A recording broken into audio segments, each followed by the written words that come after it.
Just have to take a quick minute to thank our sponsors, Yellow Dog Paddle Guide Service, Eddie Mackin's Rip and Lips Fishing Trips, Expeditions Fly Fishing LLC, NJFishing.com. Also our supporters, Mike K's Guide Service, Psycho Jigs, Lip Glue, Signal 11, Nor'easter Hardcore Apparel, and FC Fish Company.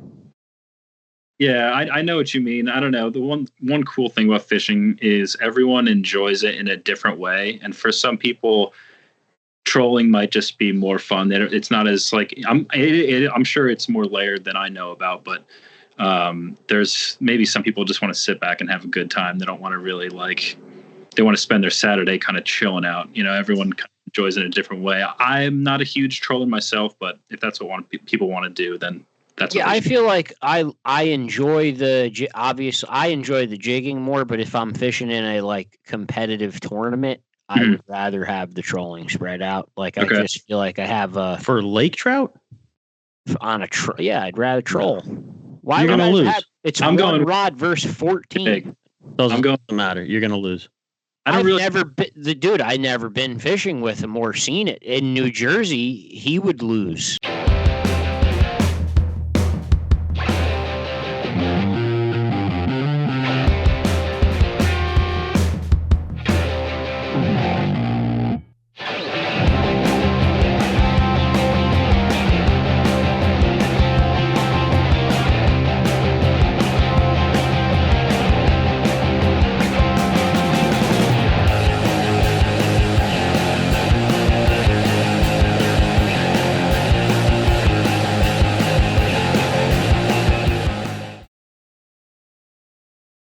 Yellow Dog Paddle and Mike Herman are booking trips for this spring. He is going to start in March on Round Valley and then eventually move on to Merrill Creek whenever he's available to. But yeah, Round Valley trips for March are already booking up for Yellow Dog Paddle.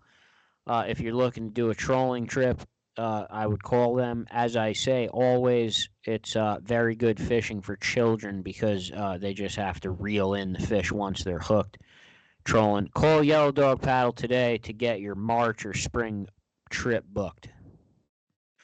Hello and welcome to episode number 89 of the NJ Multi-Species Podcast. I am your host, Joe Santiago, with my partner, as always, Crisper Pereira. I'm here. It's Crisper Fishing, by the way. Whatever. So, real quick, we have Kurt Hoefig tonight. We've been trying to get Kurt on for a while. Big guide from New York, especially in the Finger Lakes. Huge multi-species guide, too. That's what I love about him, because I basically want to book 6 different trips with him. He jumps between all those different lakes, between all different species. So we're going to talk to him. But first, ice fishing. Chris, we went at it real hard this weekend. We were up, didn't sleep much.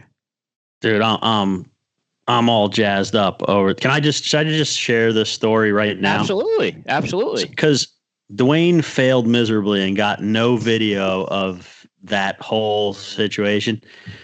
And so all we have is the story I'm going to tell right now and the pictures.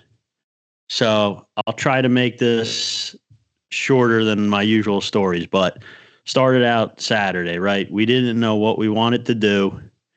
We narrowed it down to we decided we wanted to jig for salmon, right? So you, me, Kevin, and Dwayne get up, ass crack of dawn, and go salmon fishing. The ice is questionable, but okay. And I just remember starting to drill holes, and you guys are still standing there contemplating going somewhere else with better ice. That was not me. That was Kevin. It wasn't me. I want that to be clear because he's apparently spreading rumors that it was me. He told me. He gave me the sob story. I only have till 1 o'clock to fish because my wife wants to go to dinner. The whole bullshit.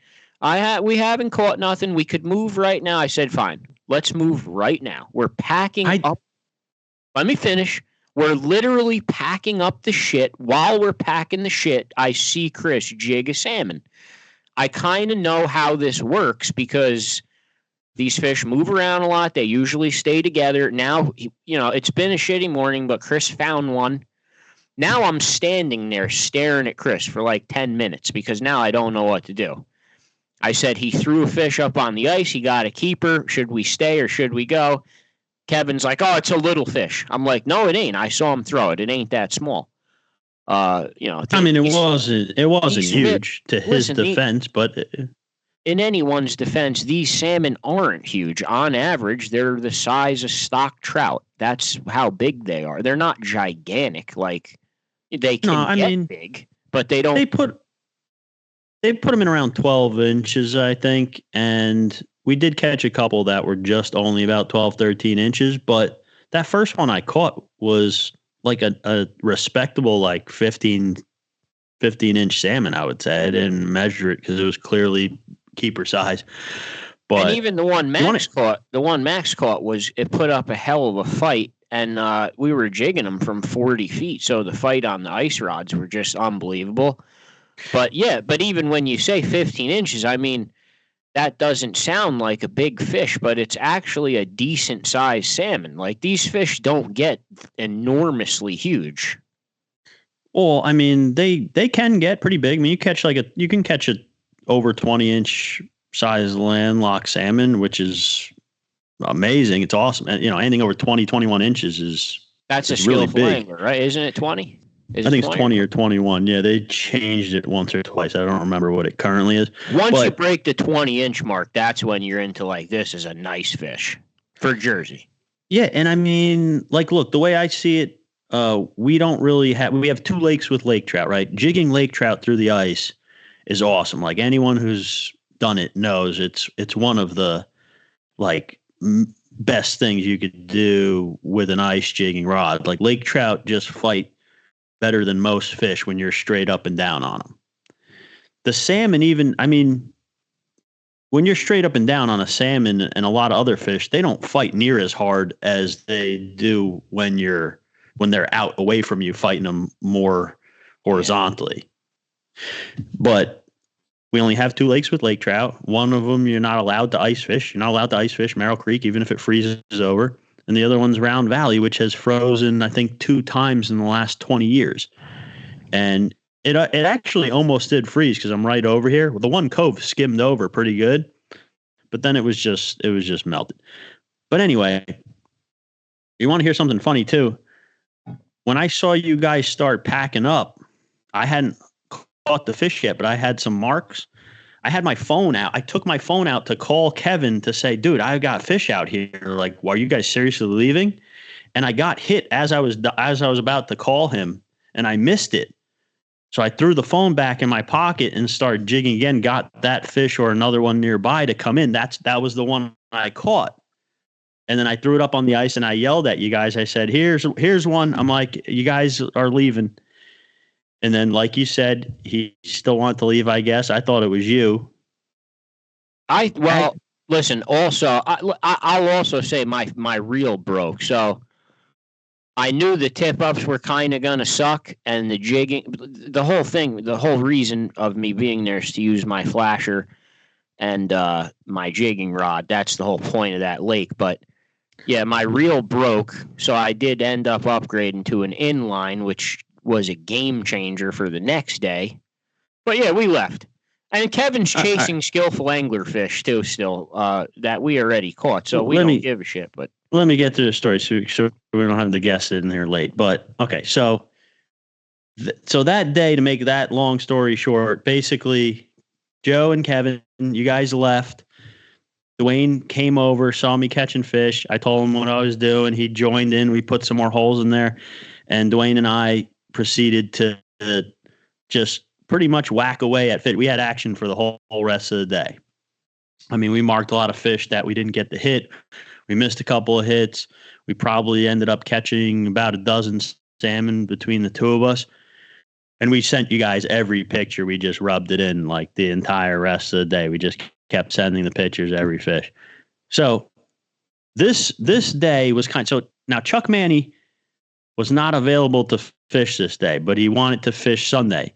And he had mentioned that he never caught a salmon through the ice. And we all know Chuck Manny, like, if he hasn't done something, he wants to try it, just like any of us in fishing, real multi-species angler. If there's something you haven't done, you want to try it. You want to try it all. You want to catch it. So this was kind of like a scouting mission for Sunday. And I'm like, dude, we crushed him. I Chuck called me when he was done with his family stuff Saturday. Said, What'd you guys do today? What are we doing? What are we doing tomorrow? I said, Chuck, like we banged on the salmon on jigging rods pretty good. You do have to throw in also that Chuck had another offer on the table to go ice fishing where someone did phenomenal. Yeah, I told him Alex could come, but Alex wanted to go down. Well, I don't want to blow that shit up, but someone bought a monster fish over there, so that's where those guys were going. But Chuck gave it up to chase a salmon. Yeah, he really wanted to, and we had this great day. And I was like, I don't usually like to go back to the same spot 2 days in a row. I like to switch it up, but I couldn't convince myself that we shouldn't go back to try this again. Like, it was too good. So we go there the next day again, ass crack of dawn. Got Chuck with us, got John Dorn with us. We go over there, set up shop now. Now we really set up shop this time, like all different water column, tip ups here, jaw jackers here. We really set up here, and the bite was totally dead. It was done. Like, there was nothing happening. We'd get a mark here and there, like not even a fraction of what was happening the day before. My jaw jacker pops off and it ends up being like a big pickerel, which is fine, but I couldn't. It was right under the ice and thought for sure it was a salmon. Nope. So I had a couple good marks. I had a couple good marks show up on the bait pretty aggressively in that early morning, maybe 2 or 3, but then they turned right off it. Dude, it was nothing. We were marking 3 times as many fish, and they were actually chasing and hitting. But anyway, so I don't remember who caught the first. So, I think it was you. It was me. You finally got one on the new reel. Hours into the day. It was at, I think, around 10. And we were just like, oh God, finally someone got him. Maybe like they're moving. And we were in like attack mode. We would and then we would move into all the holes, like trying to intercept them. And then nothing. Much later on, that Max got one on a dead stick. Okay, cool. We're trying to, where are they coming from? Can't pattern them at all. Can't find where they're coming from. Day goes on. You leave. You have to go. John Dorn has to go. Max and Luke have to go. So it's me. I think right as Max was leaving, this happened. He was packed up, ready to leave. Me, Chuck, and Dwayne, and Dwayne's wife are still there. Dwayne catches a nice one, jigging. So we move in again, but nothing. Like, can't pattern them. Dwayne catches another one, like 30 minutes later, 20 minutes later, a smaller one. So I'm at this point, I'm out of time. I'm like, Chuck, I got to go. I'm like, you should stay with Dwayne and see if you get something coming through.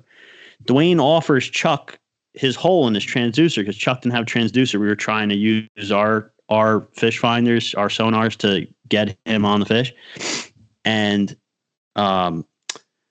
so Chuck actually goes in Dwayne's hole, start trying to get these fish coming through there, and they just wouldn't show when Chuck's in there. And I'm like, look, Chuck, I really got to go. I would recommend you stay here with Dwayne because Dwayne had more time than me. And Chuck's like, no, I really have to go too. Like, I was, and I just felt, I felt so bad. Like, I let Chuck down, and I know I'm sure he cared, but he said he didn't care, and he always has a good time no matter what. But just so everyone understands the backstory a little bit, like, every time we've ever been fishing with Chuck, it's been so amazing. Like, even the days he thinks aren't good are still amazing. And it's impossible to ever repay him for the fishing he takes us on. Yeah, like, so, I don't think he's ever let me down. Ever. No, he's never. And he's never even called us off because of weather. He's gone out and everything. But it's like every time he comes fishing with us now, we feel an immense amount of pressure to try to, like, make it special for him like he does, but it's just impossible to match. So look, I got to wrap this story up, right? So I have to go. I'm cleaning up my tip-ups. Chuck is leaving too. He's cleaning up his tip-ups.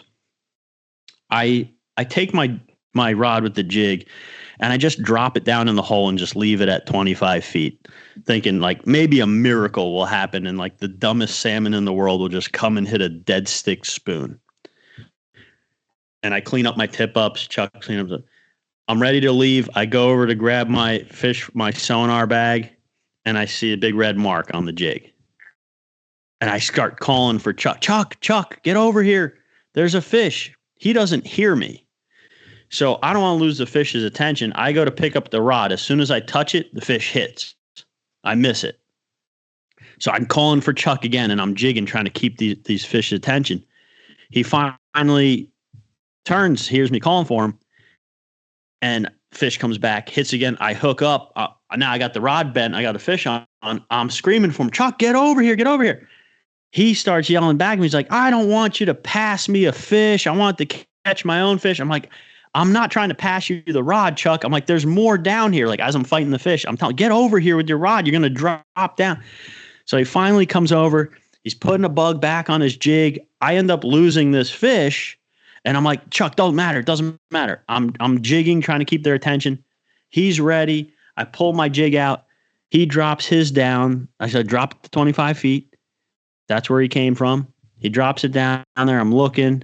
There's nothing for a couple of seconds. And then all of a sudden it just turns red. I'm like, Chuck, there's a fish there. Boom. He gets hit, sets the hook. We both start freaking out for a second. I'm like, oh, hold on. We got to get it up on the ice. He fights this fish. Dude, I was ready to dive in the hole like I did with that bass. I would have just put my both arms underneath and just scooped that fish up. But thankfully it came right up the hole and he pulled it right out. Dude, we started wooing like we caught a 60-pound striper. Yeah, it's always a victory moment. Everyone on the lake had to think we caught the biggest fish in the world, and it was literally like this year's stocking of salmon, maybe 13-inch. Like he calls that the oyster cracker effect. Now that's what he actually has named that when it happens. Dude, it's actually magical that like. I told you, ice fishing turns grown men into children. Dude, it doesn't even have to be ice fishing. It's just like it's anything. Like I do have to mention this though, and like because John Dorn and Chuck, obviously, they're kind of like little old school in their style, and obviously they're both phenomenal fishermen. But when it comes to this type of fishing that we're doing, like you're jigging these salmon in 40 feet, they could be anywhere in the water column.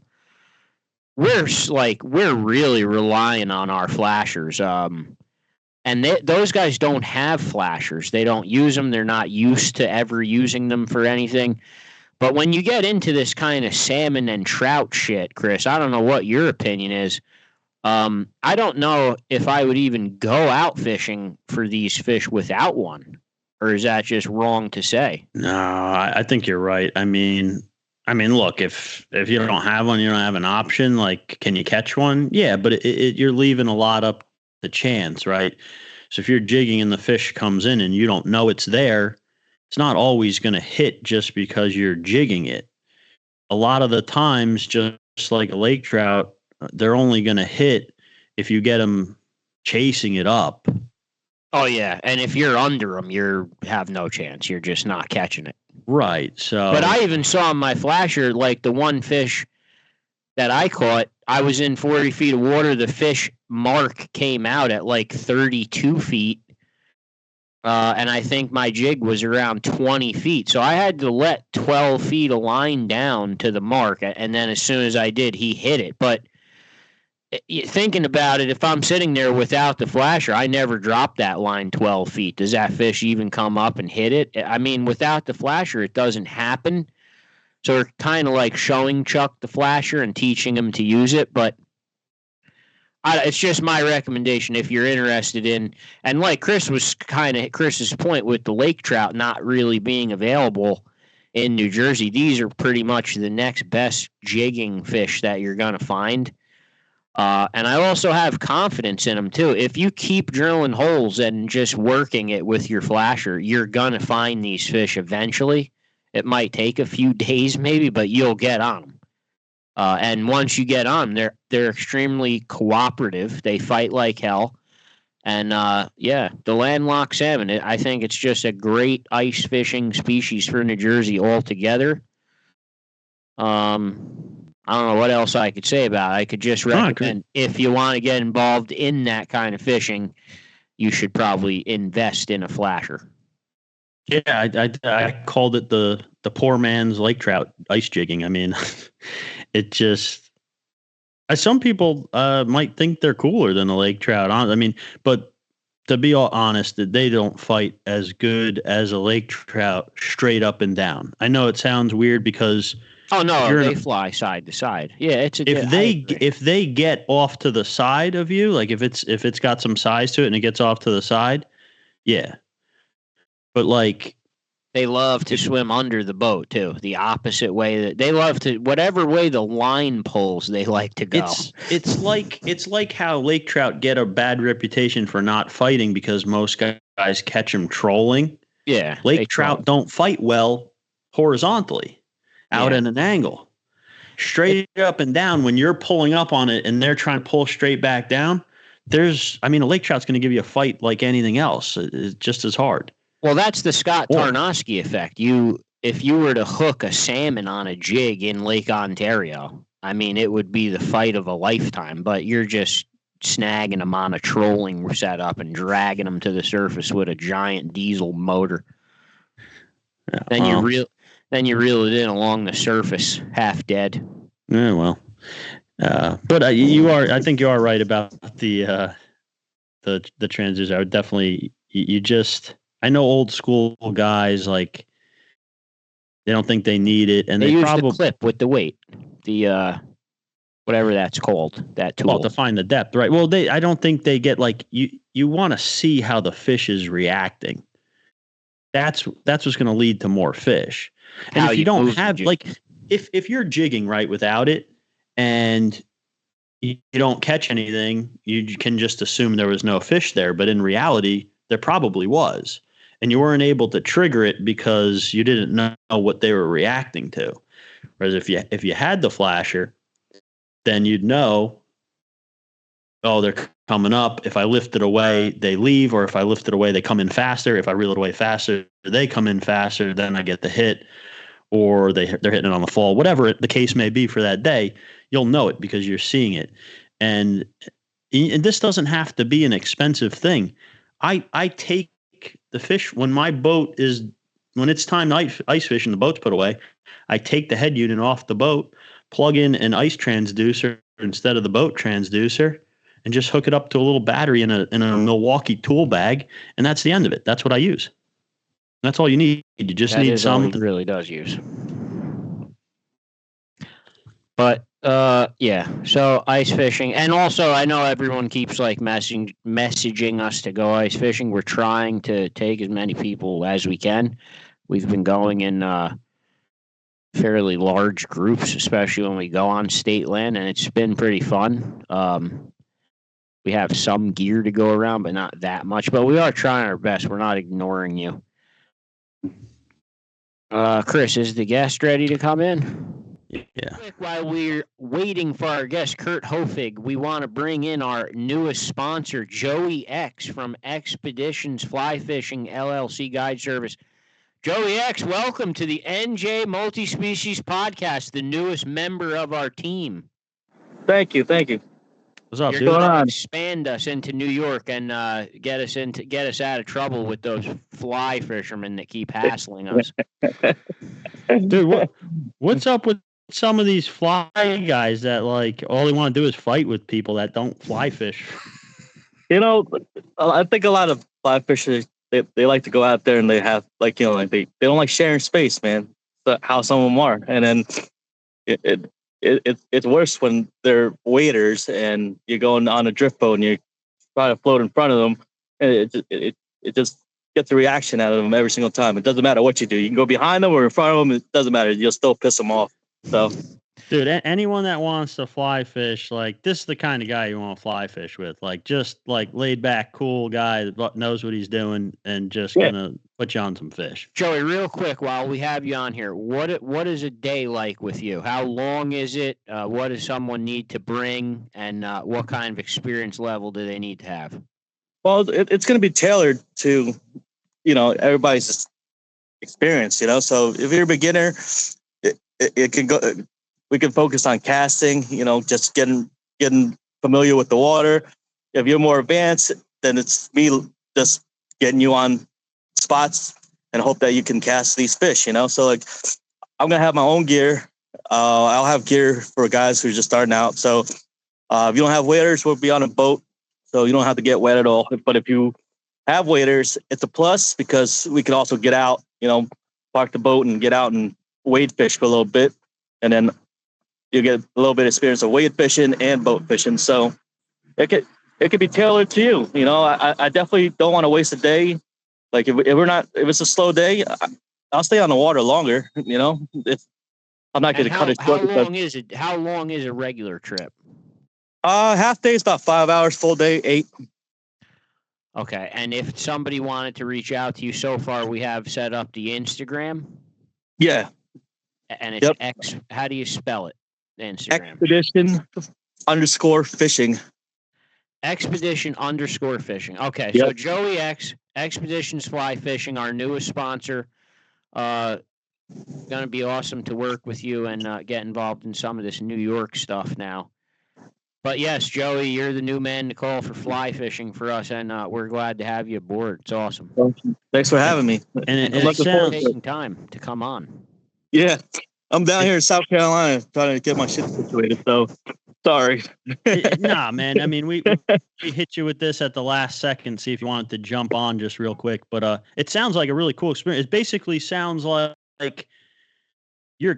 because you're catering to them. It almost sounds like the trip with you could be anything from a fly fishing lesson for beginners to like an experienced fly fishing guide trip to go after some awesome New York trout. And absolutely, I mean that's the end game, right? Species. And I'm by no means a purist. I'm not dry or die. It's whatever you want to learn, because really at the end of the day, it's about the guests, right? Your client, whether or not, they just want to bang out and catch fish, or they just want to tie one dry fly on and hopefully headhunt all day, so you can go both ways. Right. Some people can go all day like, nah, I don't want a nymph. All they want to do is dry fly. Hey, I'm up for it, so it's up to them. I can't believe dry or die. That's a whole episode in itself. And I've seen it in person. Like I've seen them sitting on the shoreline just waiting. Like they're not even fishing. They're just sitting there for hours. I'm like, what are you? Are you deer hunting or fishing? It's just unbelievable to me. That's a whole episode in itself. Yes, it is. Hey, man, guys want to do what they want to do. That's the beauty of fishing, right? You can make it whatever you want it. You could nymph fish while you wait for the bite to come. You don't have to sit on the shore and wait to see a fish jump. Hey, look, I'll never understand it, but some guys want to only catch certain fish certain ways. Exactly, I'll never understand it. Joey, do you ever go in a fly shop and you start putting nymphs in your little cup and they're looking at you funny? No, I don't care. No, I don't care either. But I'll put some scorpion wormies in there. Mop flies, whatever you want. Hey, listen, if you want to catch fish, you're gonna put a scorpion wormy on. Simple as that. Yeah, you're at the register with a couple egg patterns, and the guy behind you, the register, wants to vomit. Yeah. He's looking at you. He's disgraced. I don't care about it. But if you got one of more of the advanced fly fishermen that they want to use more natural colors, I'm not against it either. So I just want to make sure that everybody enjoys their time, have a couple beers on the water, hit the fish whistle. All right. Fish whistle, whatever you want to do. All right, we're not going to ruin your vacation. Thank you so much for coming on here. Hopefully we're going to see a lot more of you now. Yeah, man. Looking forward to it. You are coming on for a full episode, talk fly fishing or whatever else in April. You got to pick a date. Yep. Yeah, we'll get more into this. I have a lot to talk about. We'll save it for that. Sounds good. Yeah, dude. We'll talk All to right, you Joey. soon. Thank you so much. Have a good I vacation. appreciate you guys. We will see you soon. All right, man. Thanks Take a lot, care, guys. Take care. Bro. Yeah, so Joey X, we're currently working with Yellow Dog Paddle Guide Service and Mackin's Riff and Lips Fishing Trips. Neither one of them do fly fishing. Joey X does fly fishing trips from a drift boat on the rivers, fully licensed guide in New York. So he's a great addition to our new team. And if you've never been area, if you've never been up there fishing in those river systems, I mean, it's pristine. You think you traveled to another country, really.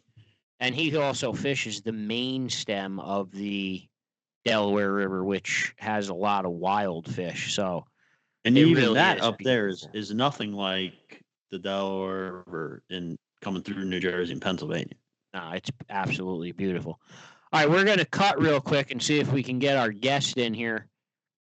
Eddie Mackin's Rip and Lips Fishing Trips is offering a special if you're looking to do a trip on Lake Hopatcong this year. If you book with Eddie Mackin before April 1st, you're going to get $50 off your trip. So if you plan on booking with him this year and you book after April 1st, you're just wasting $50. Might as well book it now and just save the $50. Call Eddie Mackin today and book your trip on Lake Hopatcong. Okay, so our guest is ready to come in. Long awaited for us. We have Kurt Hoefig, a guide from New York State, longtime New Jersey angler also his whole life. Still, I know you still sneak down here when we're not paying attention and you get on our hybrids when you sneak in and out real fast. Kurt Hoefig, welcome to the NJ Multi-Species Podcast. Thank you very much. I appreciate you guys having me on. We've been trying to do this for a while. We're finally linked up, so I appreciate it. Yeah, fine. Man. What happened last time? You got sick, I think, and you were down on the weather. I think you might have had COVID back then. COVID, sand fever. You never know. Yeah. Yeah. No, but dude, we've followed each other on social media and stuff for a while. I mean, the stuff you were doing in upstate New York is just awesome. I mean, I could be wrong, but before you and really even now, other than you, I don't see too many guys up there doing that, like committed lake trout jigging, just pounding lake trout on jigs like you. I mean, are a bunch of guys doing that up there? Or is it pretty? Well, it's a great fishery. There's no two ways around that. So the people are catching them. Don't get me wrong, but I've spent my share of time on the lakes, which kind of helps. It's like any body of water. You spend enough time on it, you really get to know it. And there's a couple like tips and tricks with like approaching them that helps. You know, if you're just starting out, it can be a little more daunting. It's big water, you know what I mean? But there's like a couple things that I've learned through the years that help. But it's a great fishery. I'm super lucky to be around it. You know what? And what's really cool to me about the whole thing is, and we've talked about this a little bit before, you learned the basics of what you're doing up there. You learn down here. Yeah. In New Jersey, in our New Jersey waters, I mean, there's only one or two it could be. I mean, people could figure it out, whatever. Well, people definitely figured out. I probably learned, or I got to credit Merrill Creek, a little bit around Valley, but Merrill Creek to a huge part of my knowledge that I've applied to the lakes up here. I mean, the Merrill Creek, the way it sets up is like a small lake, translated to me being able to like do some stuff up here. And it's like anything in Jersey. If you learn in Jersey, you come to New York and you're like, oh, this is a lot easier than New Jersey. And don't get me wrong, there's days that are really difficult. You spend enough days out there, you find the days that they don't want to bite. But if you're a New Jersey angler, I spent my whole childhood fishing 12 hours, like one smallmouth bite on spruce here, and it's a little different. It's we've said it before too, that exact phrase, like fishing in New Jersey just sets you up to be a better angler in other places. And I don't know if it's just like the patience that it takes to go through a day and not catching as many fish or having to fish more and harder for a bigger fish. But yeah, that's true. And that's not to say like there's parts of the water up here that are really challenging as well. A lot of people will see all the photos and pictures, videos, all that kind of thing, and just assume it's so easy. It's not necessarily always like that. I mean, it's a huge couple lakes, so that helps. But it's a lot bigger water, so that's one thing that you have to kind of wrap your mind around when coming up here, as opposed to Jersey. I mean, a lot of the lakes are a couple hundred acres, so there's so many places they can be where learning. So like going back to Merrill Creek, something that I never, and maybe I was a little younger then, but something I never really took into consideration or learned was like, I don't know if they have a migration in that lake, the lake trout in Merrill Creek. They might, that I don't really know about, but it wasn't something I had to think about a ton, where in Cayuga and Seneca Lake, those fish do a huge migration throughout the year, and you could be on the south end one time a year, be around them, and then 6 months later there's no fish down there, so or vice versa. So you have to learn the like migratory patterns of the fish, almost like saltwater. Yeah, wow. Yeah, I would say you don't really see that as much here. Right. I guess it's because the lake is smaller, or maybe because it doesn't have it's not part of like a real river system. It's just got like a little creek coming in, or one or two creeks or something. Then it's all dammed off. I don't know if that's why, or the Finger Lakes are set up differently. Or they're driven. They're both alewife driven. You guys call them herring down there. I used to call them herring in Jersey, but they're both alewife driven. So they have like a lot of similar properties, but I haven't fished those lakes in a little while, at least too seriously, but it doesn't seem like they have like a migratory pattern throughout the year. No, I think you're right. They do go into like some kind of, they do spawn. Right. I don't know how successful it is, but it is at least somewhat successful. They are spawning, and there's times of the year, that you get them in a different spot because of that, with their movement and that. But yeah, there's nothing I would call like a migration, totally different spots. You're getting them basically in the same areas any given day. Right. It's generally similar. Where up here, that's not the case. There's a lot of places that are dynamite in the spring, and you go there in the fall, and there's just no life there. And following them from that point A to point B throughout the year, throughout the months, is kind of it's more of like a saltwater idea. Yeah. Well, I noticed, like I was saying just before you came on, one of the things that's very interesting with you as a guide is the multi-species fishing. I know the lake trout is like the highlight, but the pictures you post of the landlocked salmon are unbelievable. That trip looks amazing to me. Right. Yeah. Those in the Finger Lakes, those are my favorite fish. So those are like the first fish that I fell in love with in the Finger Lakes, and to this day, they're the one that'll never get old, no matter how many of them I'm around. Is it possible to, like, if I came up there, like, to do one day of lake trout and then a day of the landlocks, or is that way too far apart? No, it definitely could be. Like in 2020 and 2021, we could have done them both in the same day. The Atlantic fishing changes a lot because so lake trout are really slow growing. Atlantic salmon are really fast growing. So any fish that grows quickly, there's only a few year classes. It's subject to change a lot. So 1 year can be good, the next year kind of good, then no salmon. Then the next, so it's every year it's changing a ton. Where lake trout, because they're so slow growing, there's like 25 year classes stacked on top of each other. It's consistent, because if you miss a year class in the stocking, you don't even notice it because there's 24 other classes. Where the salmon fishing fluctuates a lot from year to year. 2020 was the best Atlantic year I've ever seen. 2021 was pretty good, and it's been hit or miss. Last year was pretty good, but it's been a little bit hit or miss. That's interesting, Daddy. And you mentioned the speed of the salmon, how they grow fast, and I know you said you haven't been down here fishing these fisheries, but I'm sure obviously they've been stocking salmon into Merrill Creek. Yeah, I've been following that. That's like, that place is so special to me. I'll always follow it. I'll be 70 years old looking what's going on. Well, so what do you think? Because when you mentioned that, I feel like I've seen that the salmon grow so fast in there. And I don't know exactly sorry, I didn't mean to cut you off. As far as the alewife population goes, I'm not exactly sure, but a 5-year-old Atlantic in the Finger Lakes is massive. That's like, I don't know if it's 30 inches, but it's high 20 inches.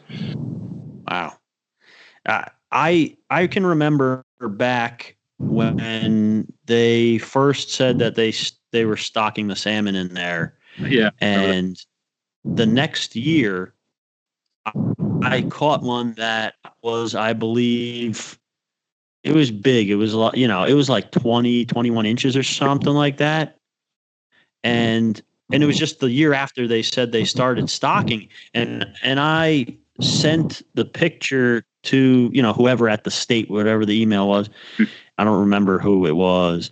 And I said, hey, are you guys putting like big salmon in here? I just caught this, I said, and they told me that the biggest ones they stocked were only like whatever it was, 14 inches, or whatever they told me, 14, 15 inches.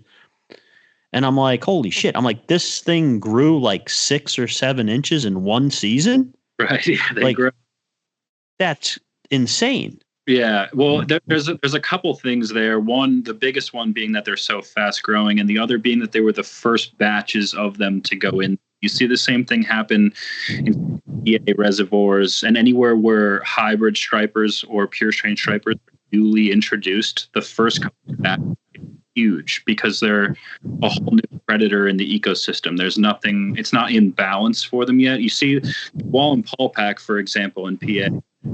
That happened where the guys in like the 90s, they were catching like 30-pound striper because they were relatively new. Where now a 20-pound striper, that things have equalized. A 20-pound striped bass in Wall and Paul Pack is much more uncommon. Where back in the 90s, they were kind of everywhere because they're like new to the fishery. You probably are seeing the same thing happen in Merrill Creek.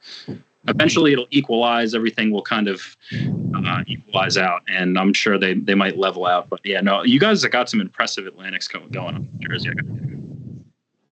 No, we lost it's one definitely rail. That was just unbelievable. Wait, did you saw the one that I know you're good friends with Chuck, and I see you wearing the sweatshirt. You saw the one that Chuck caught when he came out with me, right? Huge fish. Yeah, of course Chuck caught it. Like Chuck's the master. Dude, did you heard the whole story with that, right? I something about like it not swimming and like it was a state record, gave it away, something like that. Dude, guy eating a banana. He's like, he holds a fish and he's pretty good at estimating the weight. Yeah. And the weight that he estimated that fish at, we'll just say it could have been a state record. Right. But we did not realize that. We couldn't revive the fish because the fight was too long, and we gave it to some, I couldn't keep it because I was going on vacation. He didn't want it. We gave it to some guys that were fishing near us that weren't really catching anything. And yeah, so basically Chuck probably gave away a state record salmon to some guy who was eating a banana that he yelled at 5 minutes earlier for eating a banana on the boat. And it was great. Well, at least he went home with some dinner. Kurt, if someone watching this is interested in coming up to the Finger Lakes or to fish with you for one of your trips, what should they be prepared with? What do they need? Give me kind of the rundown. Hoefig trip. I've got all the stuff ready to go on the boat for whatever species they're looking for. I drive a old beat up Toyota 4Runner that has about 40 rods inside for all different species. So I've got everything ready to go for people. All they need is a New York State fishing license and whatever kind of like waters, drinks, snacks they want throughout the day. But I've got everything ready to rock and roll. It's awesome. Dude, Joe, I'm just gonna rub this in Joe's face because for my birthday the other year, Katie got called Kurt up and got us hooked up with the fishing trip up there to jig the lake trout. And Joe wanted to go. I don't know why you didn't come still. Because you guys were going the next day to someone's house and there was no room for me or some shit. If my wife's watching this, I want a Kurt Hoefig trip for my birthday. if you see this, Stella. Can I come though? No, no way. Why? I'll bring someone else. I'll bring No, Chuck. you won't. I'll take Chuck. How many guys can you bring? 3 guys? 3 guys. With jigging trips, I'll Damn do. it. With casting trips, I keep it to 2. All right. Dude, me, you, Chuck, and Kurt jigging lake trout. That'd be Yeah, awesome. it does sound good. That would And I just want to say, like, I love jigging lake trout. I learned to do it in New Jersey. Obviously, until I fished with you there, other than a couple of like ice fishing trips and like Lake George doing it, I hadn't done it anywhere else. And it was, I know he had a really good day, and I'm sure there's tougher days, obviously, but I mean, it ruined me from New Jersey lake trout jigging for a couple of months at least. Like I'm like, I don't need to go do that for a while. Like, I think we caught like 70 fish that day, dude. Like, that was an exhausting day. That was exhausting. But that was a spectacle of a day. And part of going back to what I was saying earlier about knowing the migrations, like where we were that day, if you went there in April or if you went there in September, there's nothing there. It goes back to knowing. That's crazy. Yeah. And you know what? I'm glad that happened because it kind of also protects your business from guys coming out once with you and then like you go out the next day and like they're sitting there in their own boat on your spot. Like they can't do that. That happens a lot more than you'd think. But I've learned to. I got frustrated with that in like my first year or 2, but I've learned to kind of just turn a blind to it because there's nothing. It's just part of the business. There's nothing you can do about it. But that's true. I get like texts and messages from clients all the time. They'll get really inspired and they'll buy a boat and then they'll text me like we went where we were with you with the same baits and like worked for one fish the whole day, but that's because they weren't there. They haven't been there in a couple of weeks. So part of it too is being on the lake every day helps a lot. Oh yeah, you can't beat that. And anyone who like, I know there's a lot of guys. I mean, look, not too many people fish more than me, right? And I got no problem if I'm going somewhere new. I got absolutely no problem calling a guide. I'm not going to go up, even though I know how to jig lake trout. I'm not going up to the Finger Lakes to wing it on my own. Like the learning curve is too much. It ain't worth your time. Right. Can I just ask, because I've never fished the Finger Lakes, if most primary like personal boat owners up there, if they were going out to target these fish, they would be trolling? Is that like, is it like Jersey? Well, to a certain extent, yeah. Although the jigging has really like kind of caught on the past, more the jig caught on. I feel like you're a big part of that, probably. Well, if you start seeing guys catching them on a jig, I mean, trolling them isn't that great anymore. But it's still in Jersey. Seems the jigging still like a niche, like the right. Well, mass of people still target them with the same old lead core and all that shit.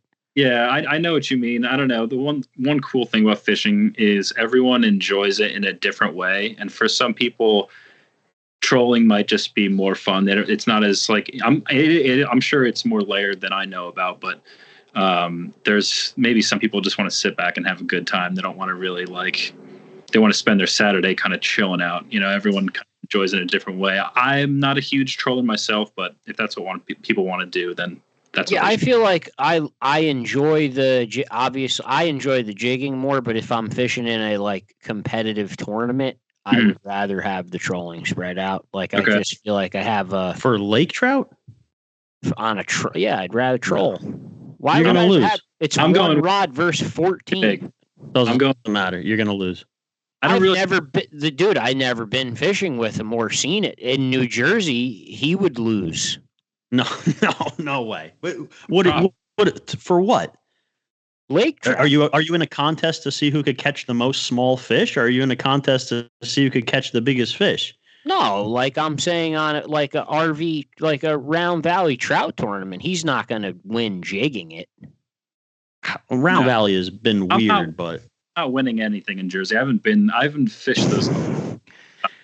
No, I'm not talking specifically. I'm just saying in Jersey, the primary way to target them is to troll. Like the jigging is like a niche thing.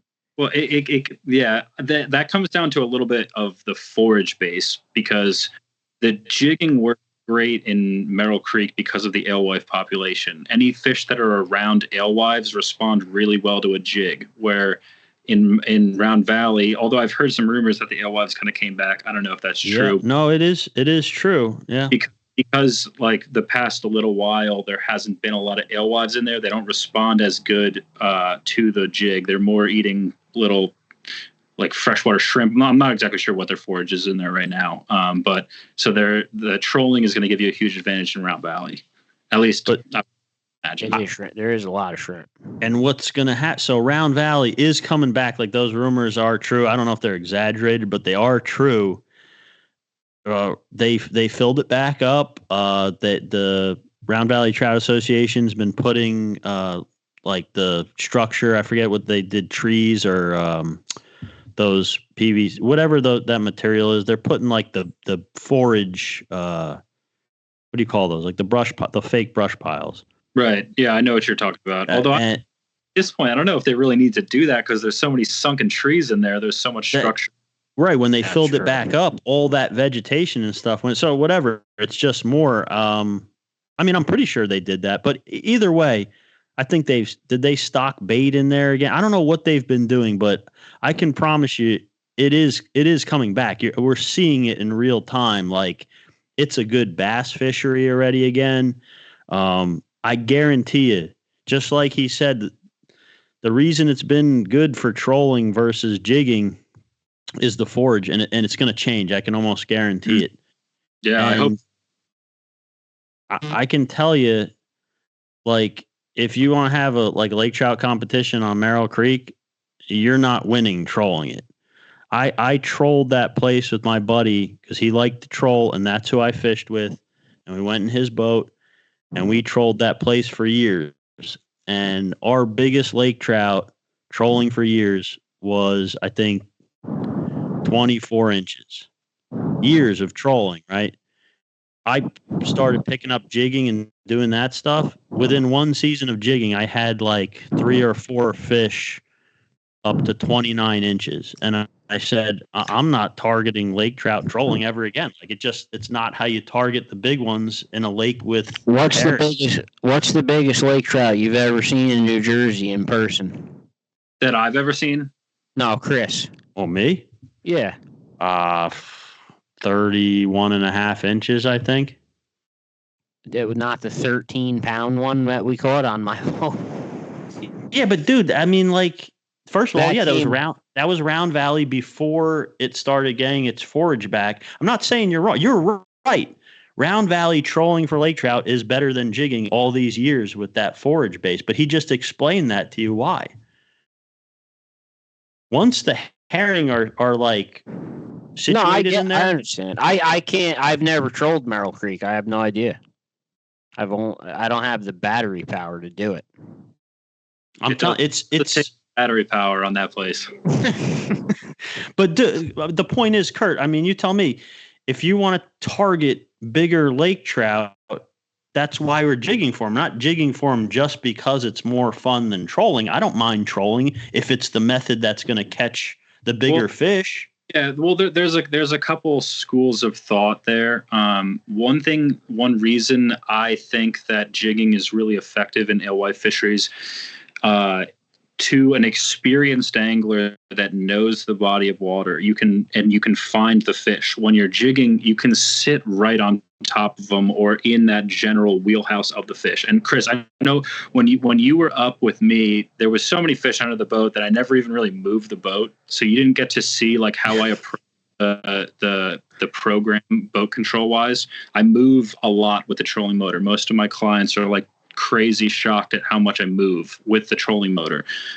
So when you can find fish with the jig, you can kind of like dissect the area and pick them apart. Where when you're trolling, you're gonna when you go by them, you're gonna pick those fish up. And I also don't know that much about trolling, but you're gonna pick those fish up and then you're gone, and then you have to turn back and circle back around them. Where with the jig, you're kind of effective the entire time. But there's plenty of people that troll that really know what they're doing. I'm not one of them, but there's like masters in both. I guess I should have like rephrased the question as like, because I know Lake Seneca, they have giant tournaments on them for Lakers, landlocks, all that shit. Right. Are there boats out there that are jigging in those tournaments? Because I mean, I guess that's what I'm asking. So if you break the numbers down with how many people jig, so that you're talking about the Memorial Day, the Seneca Lake Memorial Day Derby. If you break the numbers down with how many people are jigging versus how many people are trolling, and how many people that are jigging have won and how many people that are trolling have won, the percentage of jigging wins more based on how many of the people are actually jigging. I don't know if that was a good way to describe it. Most people troll.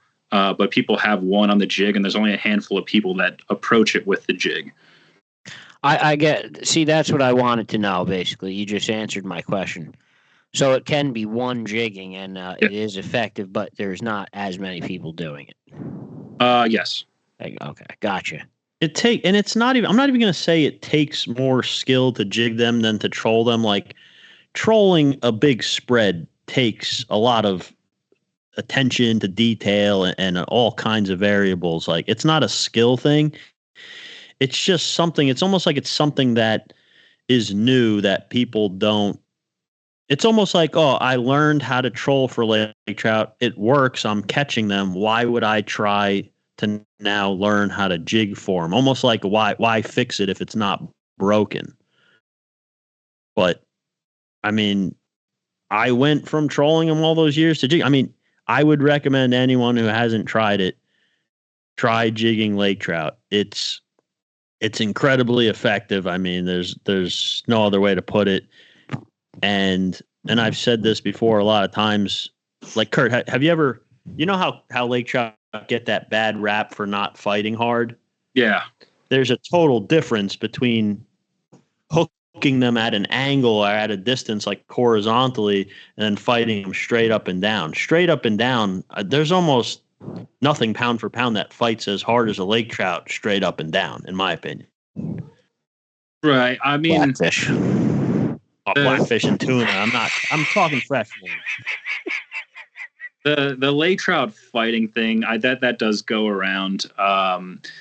They all kind of fight a little different. I don't know how they're hooked or what, especially if you're jigging really deep water, they usually don't fight as well. But I've seen lake trout that didn't fight at all, and also some of the best freshwater fights I've ever seen were lake trout. So it's not like this fish fights, this fish doesn't fight. Yeah, everyone's a little different. I've hooked a hybrid striped bass that's like 23, 24 inches that didn't fight. Just like, I don't know, the fish could be injured, it could be sick, like, you don't know.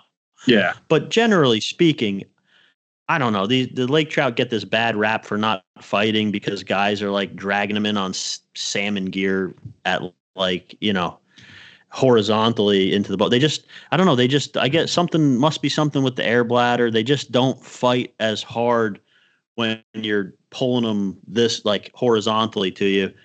But when they're trying to bulldog you back down and you're trying to get them up, I don't know. The fight's great to me. That's what I was saying before. That's because the motion of the boat going forward already fought the fish to the surface. You're just dragging it in. Yeah, on lead core. Anything on, I've never reeled in anything on lead core that was exciting my whole life. It's just come on, that's a lie too. I don't know. The way I look at it, all fish have their really fun properties to them in different ways. It's true.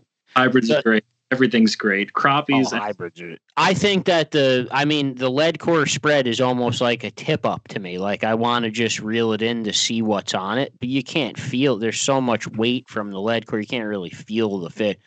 Like when a downrigger ball pops, you're fighting the fish. But the lead core is just a lot of extra weight on it, which sucks to me. But it is what it is. I still do it all the time. It puts a big bow in the line, and you're right, you can't really feel the fish. It's exciting to see what's at the end of the line. It's just different. But yeah, jigging would be the optimal choice, but in that lake it doesn't work yet, but it could change. I think I would bet money on it that it's going to change with a vengeance. once the herring situate themselves, just for the exact reason Kurt said. But hey, Kurt, I was going to ask you. I think I know the answer to this, but I want to ask you anyway. Like, what do you? Because the fishing's so good up there in upstate New York, you probably don't miss a lot of the fishing down here. But what do you miss the most, the fishing wise, from down here? The hybrid night bite. It's no. Yeah, that's what I knew the answer. Yeah, I just wanted to ask. And but yeah, I mean, I really love. I learned how to fish on the Delaware River when I was like a little kid. My dad was bringing me there. I love fishing that place at night. But there's something about from the first I ever caught. There was something about it. I was like, that's my favorite fish, and it's still true to this day. That's awesome. They hit with such like reckless abandon a lot of the times that it's just like it's like a car crash. They're unbelievable. They're like pound for pound, just something about them. I've always loved them since like I said, the first one I caught, the first second I connected with it, I was like, that's my favorite fish. And New York up there in your area doesn't have them at all anywhere. There are some places that I can't say online that I don't know about. Oh, you don't have to. I'm just are they there though? Like is the state putting them out? I can't get into it. He doesn't even want us they're not there. All right, bad question. They don't exist. We're so sorry that New York State doesn't have any hybrid striped bats. They don't have them. Yeah, you got to keep coming to Jersey. Kurt, before we ruin your entire night, for anyone watching this, if they want to look you up on social medias, where do they find you? Is Kurt Hoefig? Kurt Hoefig on Facebook or on Instagram, it's KHoefig32. Either one's fine. Awesome. Give your phone number if you want. Yeah, or by cell. My phone number is 908-442-3656. There you go. So if you want to book a trip on the Finger Lakes this season with Kurt Hoefig, this is definitely the man to go with. Lake trout and landlocked salmon especially. But you do a bunch of other stuff too. Yeah, we tiger muskie, smallmouth. I do some largemouth guiding. Brown trout on the right year. Kind of whatever time of year you want to come up, we got something for you.